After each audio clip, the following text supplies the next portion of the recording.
అసలు ఈ FTL full tank level ఎలా డిసైడ్ చేస్తారు, బఫర్ జోన్ ఎలా డిసైడ్ చేస్తారు? నేను ఒక ఆర్డినరీ ఒక మిడిల్ క్లాస్ పర్సన్, నేను ఒక వెంచర్లో ప్లాట్ కొనాలనుకుంటే నాకు ఎలా తెలుస్తుంది సార్ అది ఎఫ్టిఎల్లో ఉందా బఫర్ జోన్లో ఉందా?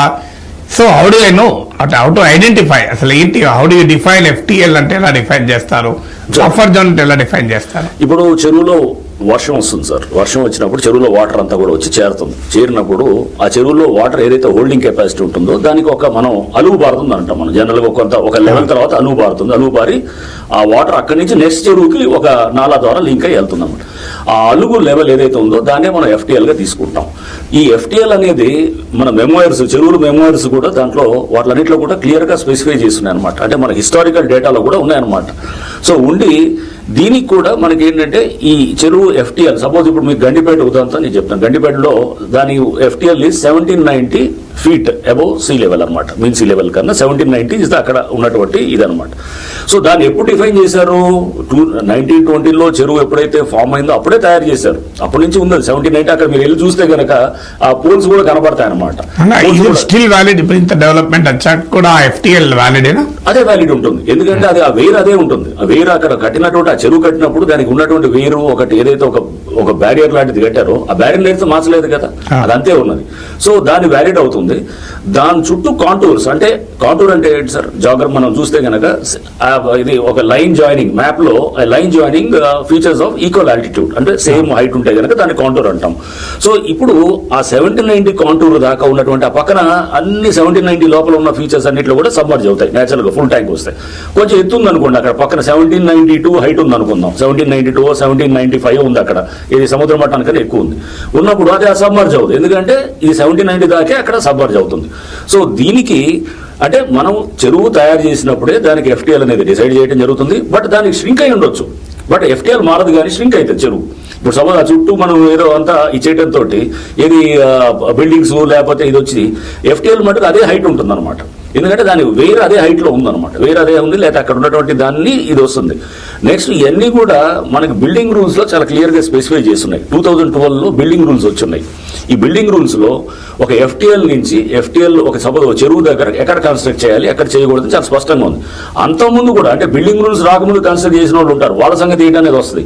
అంతకుముందు కూడా ఎప్పుడు కూడా చెరువులో ఎక్కడ కూడా కట్టడం అనేది చేయకూడదు అనేది చాలా స్పష్టంగా ఉన్నాయన్నమాట. ఇప్పుడు మన గ్రామాల్లోకి వెళ్తే అక్కడ కూడా మనకి చెప్తారు చెరువులో కట్టడం అనేది నిషేధం. చెరువు లోపల ప్రైవేట్ ల్యాండ్ ఉండడానికి వీల్లేదు. ప్రైవేట్ ల్యాండ్ మీరు అంటారు. ఇప్పుడు మొన్న నేను చూశాను, ఇది పట్టా ల్యాండ్ ఉంది మాదని చెప్పి మొన్న మేము మాకు పట్టా ల్యాండ్ ఉంది అంటారు, మీరు లేదని అన్నారు.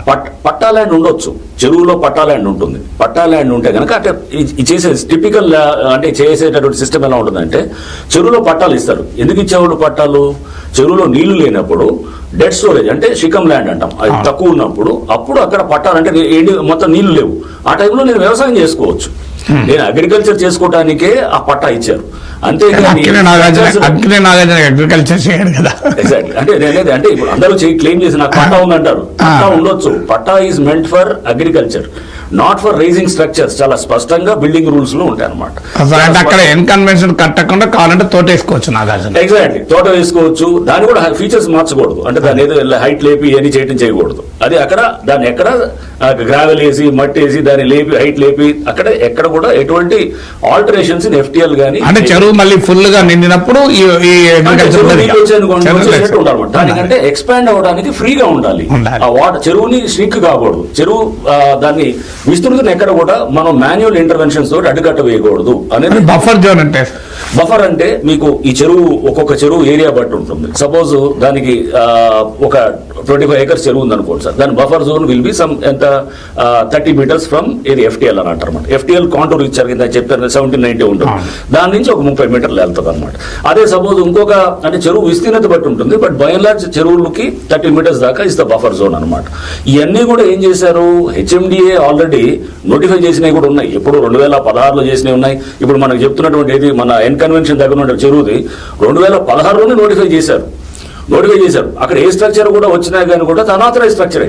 అసలు పర్మిషన్స్ ఇవ్వరు, జిహెచ్ఎంసీ పర్మిషన్ లేదు, ఫర్ ఎగ్జాంపుల్ ఎన్కన్వెన్షన్ పర్మిషన్ లేదు, ఎన్కన్వెన్షన్ మొత్తానికి లేదా, అందులో కొంత పార్ట్ లేదా. దేనికి అసలు అంటే ఇప్పుడు మీరు ఎఫ్టిఎల్ తర్వాత బఫర్ జోన్ కొంత వరకే అన్నారు కదా, మొత్తం 10 ఎకరాలు ఉంటే 3 ఎకరాలు వాళ్ళు కట్టిన స్ట్రక్చర్ అంతా కూడా it is into the FTL లో ఉంది, బఫర్ జోన్ లో ఉంది. సో ఉన్నప్పుడు దానికి స్ట్రక్చర్ కే పర్మిషన్ లేదు.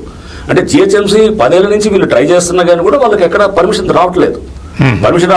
అది కానీ permission నాగార్జున రాలేదు స్టేట్మెంట్ ఏమో నాకు పూర్తి అనుమతితో కట్టాము, కోర్టులు స్టే ఉన్నాయి, కోర్టులు స్టే ఉన్నాయి, పట్టా ఊలో కట్టామన్నాడు. అది లేదు. అది దాని మీద కూడా మేము ప్రెస్ రిలీజ్ కూడా ఇచ్చాం హైడ్రా నుంచి కూడా. So which mentions clearly that 2014 లో ప్రిలిమినరీ నోటిఫికేషన్ వచ్చిన తర్వాత ఆ FTL దాని మీద వీళ్ళు దే వెంట్ టు ద కోర్టుకి వెళ్ళి కోర్టులో దాన్ని ఛాలెంజ్ చేసినప్పుడు కోర్టు సెట్ మీరు వాళ్ళ సమక్షంలో మీరు సర్వే చేయండి అని చెప్తే మళ్ళీ సర్వే చేసి 2016లో FTL నోటిఫై చేశారు. ఫైనల్ నోటిఫికేషన్ అన్నమాట. నోటిఫై చేసిన తర్వాత ఆ తర్వాత కూడా వాళ్ళు సివిల్ అక్కడ ఏది లోకల్గా ఉన్నటువంటి కుకట్పల్లి కోర్టులో ఫైల్ చేశారు. బట్ అది కోర్టు నడుస్తూనే ఉంది. ఆ కేసు అది అప్పటి నుంచి డిస్మాంటిల్ చేయొద్దంటే కొంచెం ఎక్కడా లేదు. డిస్మాంటిల్ చేయలేదు ఇప్పటి వరకు.